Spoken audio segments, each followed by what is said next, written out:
dipublikasikan juga penting ya Pak. Percuma kalau disimpan aja tapi nggak ditaruh di YouTube, di TikTok, atau dipublikasikan, ber-ISBN juga percuma. Gitu. Oke, kita beralih ke Pak Erson, Kak Ican, bagaimana Kak pentingnya pendokumentasian dan pengarsipan ini, dan mungkin bisa jelaskan apa aja yang sudah dilakukan oleh Dinas Pariwisata dan Kebudayaan terkait pengarsipan itu sendiri. Baik, saya awali dengan Bismillahirrahmanirrahim. Assalamualaikum warahmatullahi wabarakatuh. Alhamdulillahirrabbilalamin. Wassalatu wassalamu ala asyrafil anbiya wal mursalin Sayyidina Muhammadin wa ala alihi wa sahbihi ajma'in. Itu adalah satu rukun dalam setiap kita membuka setiap pembicaraan di majelis. Ini juga termasuk majelis ilmu bagi kita, yaitu hanya saja ilmunya untuk dunia di dalam kebudayaan. Langsung saja saya fokus masalah pendokumentasian seni budaya yang ada di Kabupaten Berau.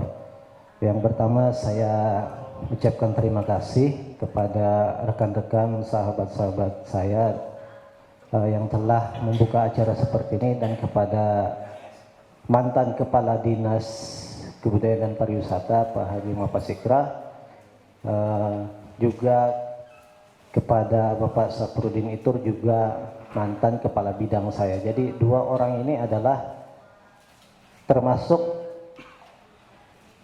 orang tua saya yang membina dan memberikan jalan langkah-langkah saya selama di Dinas Pariwisata. Dari beliau juga saya mendapatkan arahan-arahan bagaimana suatu yang ada di bidang kami, baik itu kebudayaan dan cagar budaya, itu berjalan dengan baik. Nah, untuk fokus kepada pendokumentasian, jadi memang perjalanannya kalau tidak berawal dari generasi muda, maka orang tua itu tidak akan bisa berbicara. Paling dia berbicara kepada anak-anaknya. Paling juga anak-anaknya itu untuk tahu dengan asal dia berasal. Jadi misalnya contoh, ini saya mengambil kepada diri saya sendiri. Saya kebetulan alhamdulillah dilahirkan oleh ibu saya dari pihak Kesultanan Gunung Tambur. Nah, jadi dari ibu saya itu punya ibu, punya orang tua. Jadi turun-temurun keseharian aktivitas kebudayaan ataupun seni yang ada di suku Banua itu mereka paham. Nah, setelah itu diturunkan ke kami itu bukan diajarkan tradisi orang itu begini-begini, tidak. Kita terlibat di dalam keseharian aktivitas itu. Pada saat acara, misalnya acara hajatan-hajatan orang tradisi orang Banua, kita terlibat.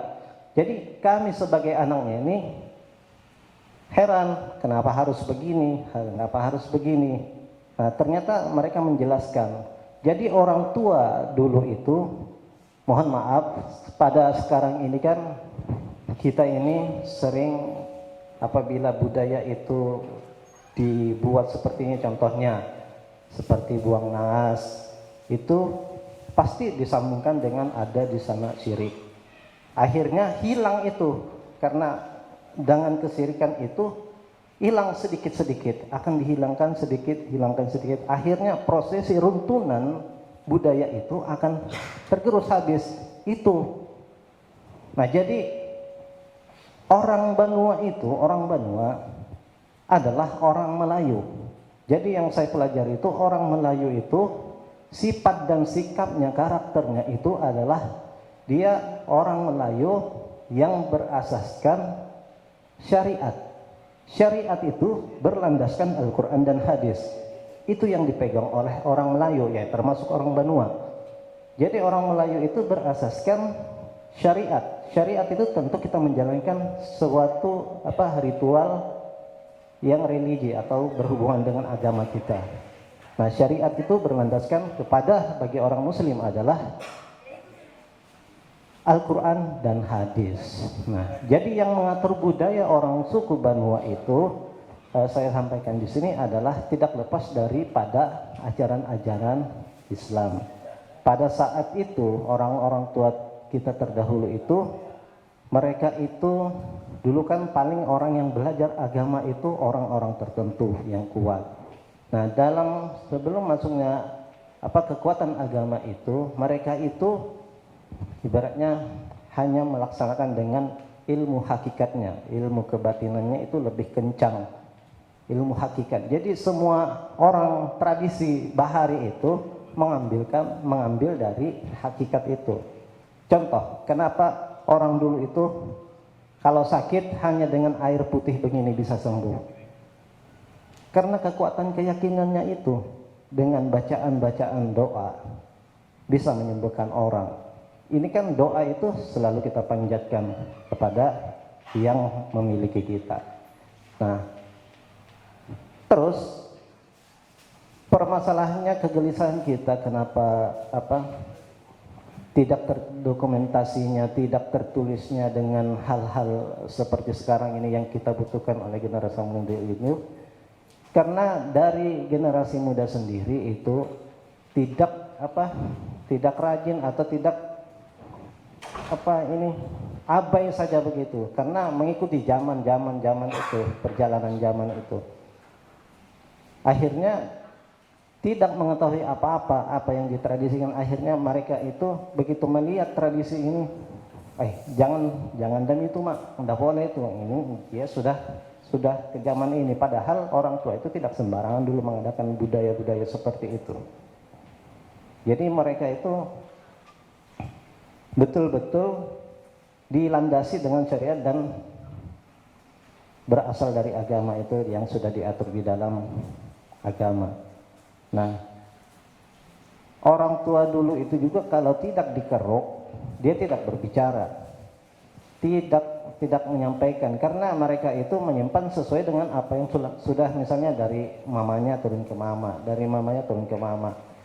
Kalau tidak ditanya orang atau orang misalnya seperti kita sekarang ini, mereka tidak akan bicara. Seperti Pak Fahrul Udin tadi, Haji Fahrul Udin tadi itu kan termasuk orang tokoh adat, tokoh budaya.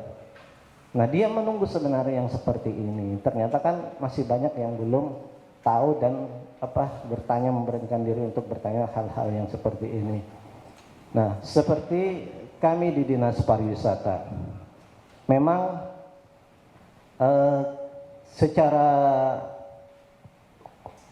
perjalanan Dinas Pariwisata itu saya mulai di 2003 sampai sekarang tidak pernah keluar ruangan dan tidak pernah pindah kursi.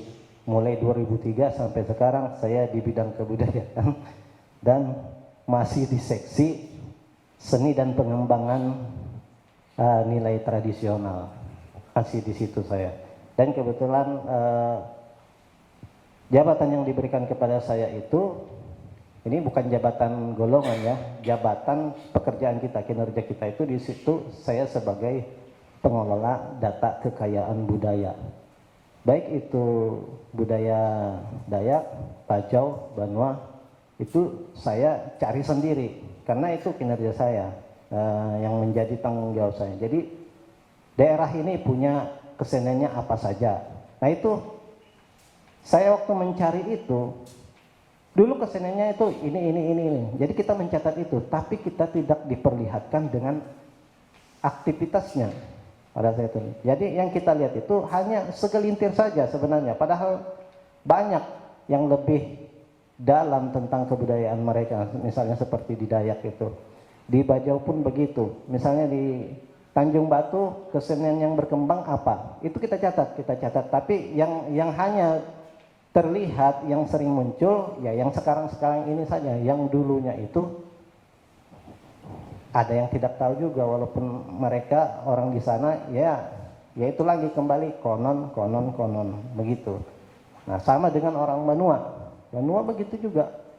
Tapi alhamdulillah, keluarga besar saya orang Bebanir, jadi dari sisi kemasyarakatannya di situ saya menggali juga, dari sisi kedua kesultanannya kita juga menggali. Memang betul bilang Pak Fahrul Udin tadi di segmen pertama bahwa lahirnya sebuah kesenian dan budaya yang ada di Kabupaten Berau ini, khususnya di masyarakat Banua, itu memang itu adalah dari rakyat, bukan berasal dari dua kesultanan. Jadi kesultanan itu atau kerajaan itu apabila mau mengadakan hajat-hajat apa saja, dia memanggil para tokoh-tokoh.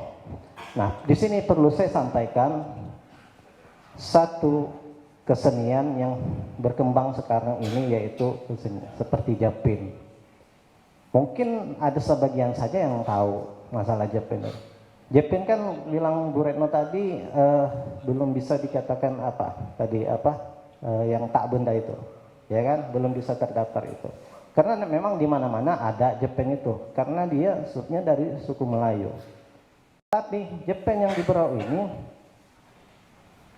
dia dulu bukan dikatakan Japin, bukan Japin. Jadi Japin itu asalnya kata dari Zapin atau bahasa Arab, dari Riau-nya ada Sepen, kalau Tenggarong Jepin.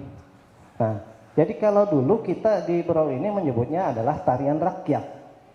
Tarian rakyat yang dibentuk oleh gerak-geraknya itu tokoh-tokoh agama dan tokoh adat masyarakat yang dipanggil oleh kesultanan apabila dia pada saat itu mau mengadakan suatu hajat. Jadi ini Bapak Ibu, adik-adik sekalian, ini saya dapatkan dari sumber saya itu almarhum Pak Haji Masdar. Dulu dia apa dulu nama kelompoknya itu, Nurul Qalbi ya? Nurul Qalbi. Nah, itu beliau itu ya yang di Kampung Bugis, Pak. Saya sering mendampingi beliau apabila pada saat misalnya peresmian ada penyambutan tamu di bandara. Makanya sekarang juga saya hampir terlibat, kalau tidak ada lagi orang tua yang menepung tawar, terpaksa saya yang turun dan ditugaskan oleh bapak-bapak di depan ini. Jadi karena saya memang mempelajari, pada saat itu kesempatan saya untuk bertanya dengan orang tua ini, apa beras kuning itu, apa namanya dian itu, kenapa ada telur, kenapa ada ungkal, itu banyak yang harus kita pelajari di sana. Dan semua itu adalah mereka adalah mempunyai ilmu-ilmu hakikat, menghakikatkan beras ini diumpamakan apa, seperti itu. Tapi tidak lepas dari keyakinan dan syariat mereka. Nah itu, jadi generasi-generasi sekarang ini perlu memang harus bertanya. Seperti yang Jepang tadi. Kalau Jepang itu kalau kenapa gambusnya agak kecil, tidak seperti Arab. Kalau orang Arab kan sesuai karena dia besar dan dia disebutnya kadang itu. Nah kalau kita orang Melayu ini kan kalau seperti Riau dia agak sedanglah ukurannya, panjangnya. Kalau kita agak kecil lagi. Dan sebenarnya kalau di Arab itu kan 12. Kita tidak tahu kenapa dia sampai 12, itu ternyata dia memang banyak nada yang dimainkan. Nah kalau kita di Berau ini yang terkenal itu adalah namanya pantingan Jauh Malam atau Indung-Indung, dan sebenarnya ada 7. Nah 7 itu kenapa sebenarnya 7 itu ada juga artinya, ya 2, 2, 2, 1. Nah hanya polanya memainkan gambus itu ada 2, namanya cawi dan gurindam. Nah gurindam itu semacam solonya lah di awal dan di akhir.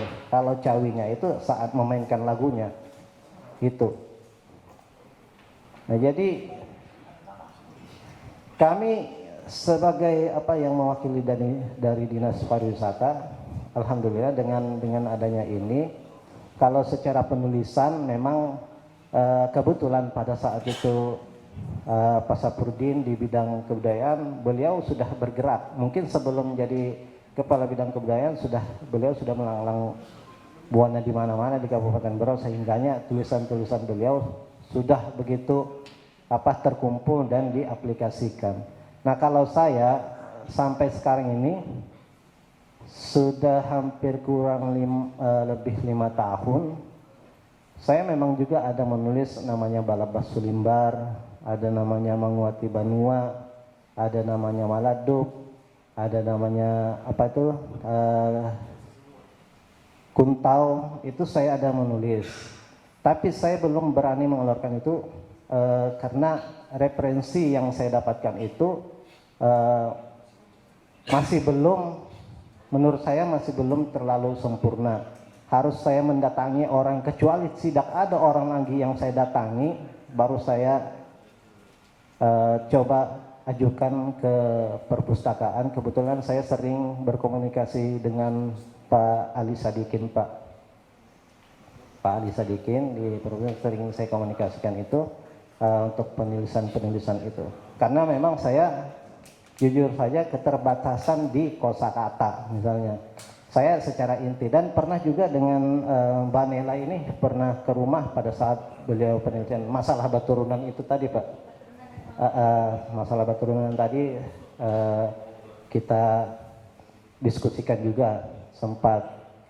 Nah, dan menguati Banua itu adalah satu memang cipta karyanya orang Banua, khususnya orang Banua. Entah itu lahirnya dari Sambaliung atau Banjarbaru Banua, yang jelas adanya menguati Banua itu asal muasalnya kalau dari sisi kami itu adalah di Gunung Tabur pada saat itu, yang namanya kedatangan sakit sampar-sampar. Sakit sampar-sampar itu penyakit kulit yang tidak datang kesembuhannya, akhirnya namanya pegawai 12 di sana yang ibaratnya, nah itu lagi kembali ke hakikat bubuhannya itu, keilmuan pengetahuan ilmu hakikatnya itu, dia mengumpamakan, jadi berikhtiarnya itu mudah-mudahan dengan kita dan ini sakit itu lompat. Jadi dibikinlah suatu prosesi tradisi itu dan dibawa ke hulu sungai, dengan hanyutnya diumpatkan di barang itu. Lain juga sesajen namanya, diumpatkan di barang, ada barang-barang tertentu. Jadi disebutkan nama-nama itu, nama-nama yang kena sakit itu dihanyutkan dengan umpatnya barang ini dengan air surut itu ke luarnya. Mudah-mudahan penyakit itu juga umpat surut. Nah, begitu. Itu ilmu yang ditradisikan oleh orang suku Banua. Tapi lagi-lagi setelah itu prosesnya berakhir, mengumpulkan tetangga, keluarga, dan di situ membaca doa selamat. Nah, doa selamat itu tentu ada tuntunannya yang sudah diajarkan para ulama. Nah, jadi kalau kita mau mohon maaf kalau misalnya ada kesyirikan itu perlu kita jelaskan juga. Nah, pernah satu kejadian almarhum bupati kita dulu pada saat itu mau ada acara road yang mobil yang masuk hutan yang becek-becek itu, waktu itu pesertanya dari Singapura, Malaysia, dan Brunei pada saat itu di Kabupaten Berau. Jadi pada saat itu mau dipalas, sebelum mereka beraktivitas, dipalas dulu mobil itu, dari banyak mobil itu satu yang dipalas. Tapi pada saat itu kita khawatir dengan beliau kan, kalau yang masalah begitu jangan terlalu dinampakkan, silahkan aja masing-masing kampung. Nah, tapi pada saat itu kami alhamdulillah memberikan penjelasan tentang makna yang kita lakukan itu, akhirnya beliau menerima. Kalau begitu alhamdulillah, kan kalau ujung-ujungnya adalah keyakinan kita dengan Tuhan. Nah, itu memang kita harus perlu jelaskan kepada baik itu generasi-generasi kita dan yang selanjutnya. Nah, jadi menurut saya kalau dari sekarang ini sebenarnya masih kurang banyak ini orangnya yang menghadiri, bagi dari sisi generasi harus mendengarkan apa-apa yang disampaikan para sepuh-sepuh kita di sini untuk ya kembali menghidupkan tradisi itu sendiri dengan cara menulisnya. Paling tidak dia mendengar dulu, setelah dia mendengar dia akan terbangkit semangatnya untuk mencari tahu, sehingganya dia bertanya kemana harus kami mencari tahu itu. Nah, akhirnya kita arahkan seperti itu. Kalau di Didas Pariwisata, sebagian apa yang telah kita lihat di permukaan masyarakat Berau ini, kalau bentuk tulisan dan videonya insya Allah ada saja. Tapi yang lebih dalamnya itu sementara ya masih kita dapat jawabkan secara lisan. kami juga sambil menulis. Insya Allah lah, insya Allah kalau umur panjang diberikan kesehatan, buku itu akan kita coba terbit. Dalam satu buku itu Pak, saya akan menggabungkan satu buku itu seperti Mawati Banua, Balabas Selimbar, dan Maladuk. Itu yang pertama akan saya hadirkan di dalam satu buku 3 materi. Mungkin itu saja.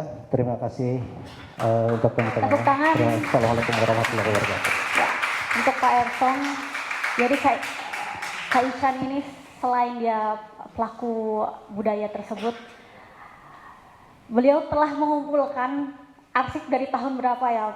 Jadi kalau misalnya pun teman-teman mau meminta arsip gitu ya, mau melihat-lihat langsung ke Dinas Pariwisata dan mungkin hubungi Bapak ya Pak, bisa gitu. Nah, itu oke, kita berlanjut ke ini ya, perwakilan dari generasi mudanya. Oke, tepuk tangan buat Kak Wendy Pratama. Ya, bagaimana? Mungkin langsung aja ya, karena kan tadi kan kita sudah langsung mendengar sampai proses kreatifnya. Jadi langsung saja seperti apa pentingnya pengarsipan, kegiatan pengarsipan, dan bagaimana sih proses kreatifnya tepian kolektif ini. Sebagai tepian kolektif ini kayaknya baru satu-satunya komunitas budaya di Berau yang memang fokus pada pengarsipan itu sendiri gitu. Oke, langsung Kak. Assalamualaikum warahmatullahi wabarakatuh. Saya di sini berbicara mewakili tepian kolektif dan beberapa pendapat atas nama pribadi ya. Sebelumnya saya mohon maaf, bukan bermaksud menggurui bapak-bapak semua, karena kami juga baru mulai, kami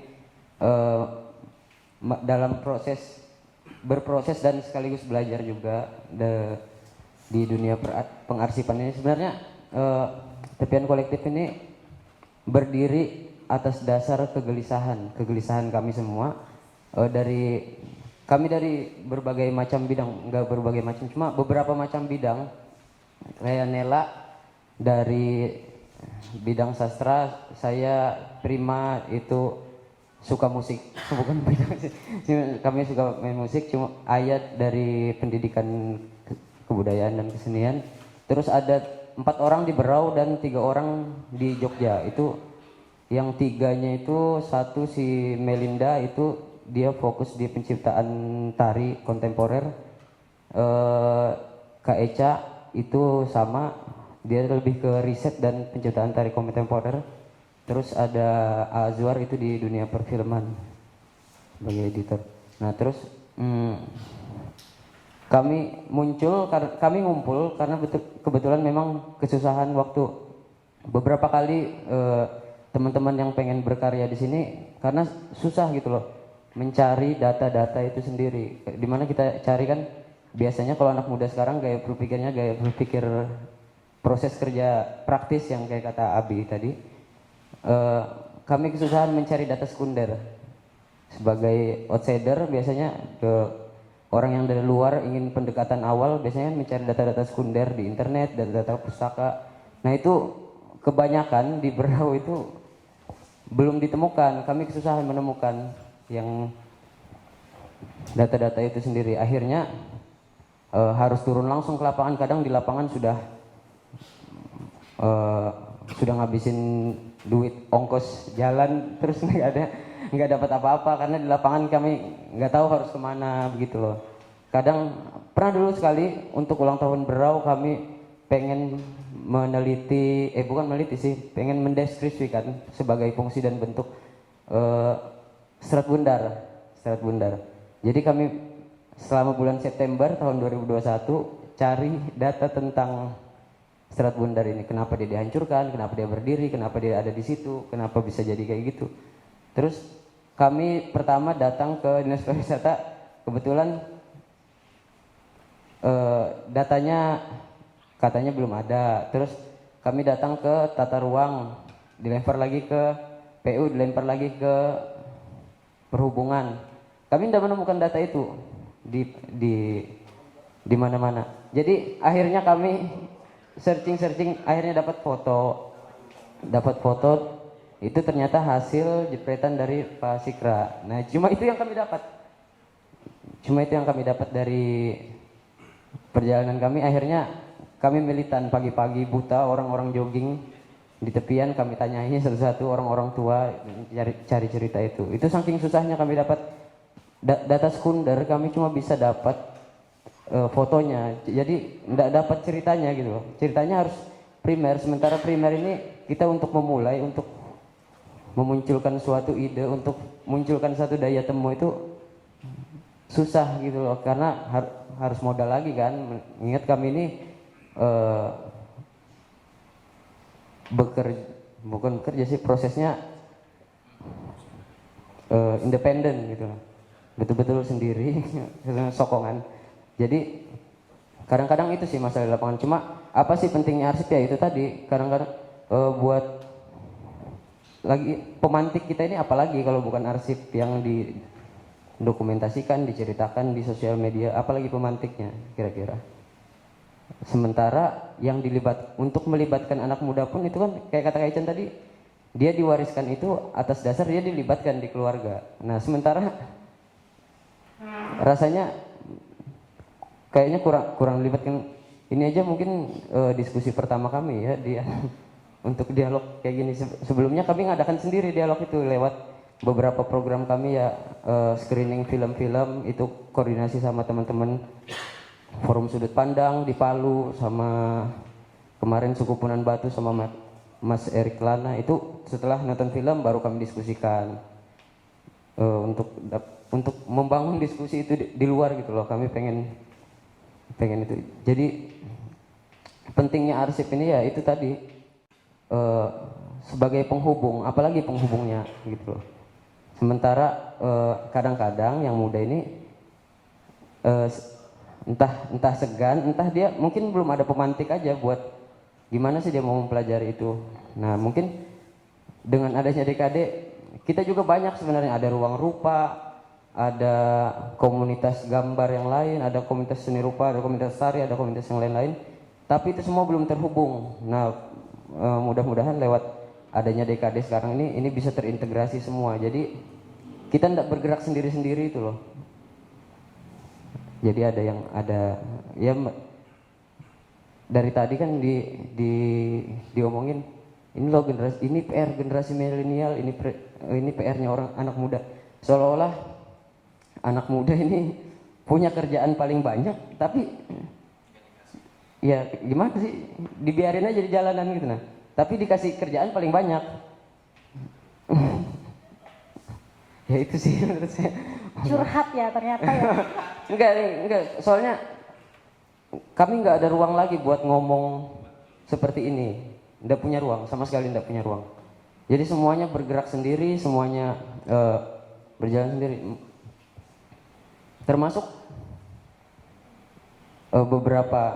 termasuk topik yang ini, topik di belakang, yang sebagai warisan budaya, sebagai estetika, sebenarnya kan kami memandang apa sih arsip ini, poin di segmen kedua ini orang-orang yang seperti ini. Kami sempat mau bikin diskusi dulu, tapi ada kendala, ya kendala talent, kendala dana dan lain-lain.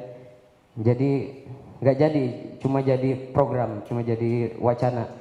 Nah akhirnya sebenarnya ini adalah pemetaan kami, bagaimana kami memetakan dulu, sempat diskusi memetakan siapa sih yang terlibat dalam dunia kesenian ini. Satu, orang-orang yang merasa memiliki. Kedua, orang-orang yang lebih berjarak dengan itu. Maksudnya dia memandang sesuatu dengan estetika, padahal dia bukan orang situ, tapi dia tahu. Kayak contoh Pak Mapasikra tadi yang mendokumentasikan, padahal dia bukan bagian dari itu, tapi dia bisa menangkap poin di mana sih estetika, di mana letak keindahan dari satu tradisi. Pak Saprudin juga begitu. Akhirnya itu tergerak mendokumentasikan dan arsip-arsip itu menjadi bahan untuk dipelajari lagi generasi muda. Nah terus yang kami lakukan sekarang, kami berusaha dari awal itu ada maksudnya program besar kami mempelajari ilmu tentang mempelajari, berusaha merawat ingatan Parasman, di mana pengetahuan dia tentang Jepang, gimana dia kehidupannya selama ini. Karena kami kayaknya kurang santun gitu loh, kurang santun aja kita sama yang tetua-tetua yang memang pelaku budaya, pelaku seni dari dulu. Dia dibayar berapa sih, dia rela sampai akhir batas pensiun tetap ngajar di SMP 9 Parasman gitu. Karena sudah kehilangan Pak Umpan kan, akhirnya ini Parasman nih terakhir harus dapat datanya. Akhirnya kami lakukan wawancara, merekam, kami belajar. Saya sampai belajar gambusnya, jauh malam, jikir mayang, indung-indung, terus belajar tariannya. Nanti outputnya kami mengumpulkan arsip tentang ingatan Parasman, tentang pengalaman hidupnya. Nanti outputnya insya Allah ini lagi dalam penggarapan, itu bakal jadi film biografi. Karena kami terus terang kami belum sanggup untuk mendaftarkan dia itu sebagai maestro tapi belum legal gitu loh. Gimana sih? Tapi belum legal, kami belum sanggup, belum bisa ke arah sana. Jadi kami mengumpulkan ingatannya aja, kami belajar dari dia. Kami catat semuanya, kami rekam, terus nanti output yang paling kami harapkan selain film itu nanti ada jurnal, bukan jurnal sih, apa namanya sih, modul pembelajaran. Jadi di cara mengajar tari Jepen yang selama ini diajarkan Parasman itu bakal kami buatkan modul untuk sebagai acuan pembelajaran, terus kami bagikan ke sekolah-sekolah kayak gitu. Ya cuma itu, kami secara independen cuma bisa ngelakuin itu.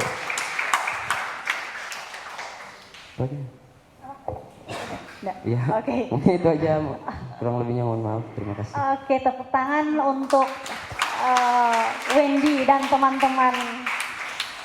Cukup mulia sekali jadinya. Jadi sedih. Kayak lagi curhat gitu jadinya ya. Oke, nah sebenarnya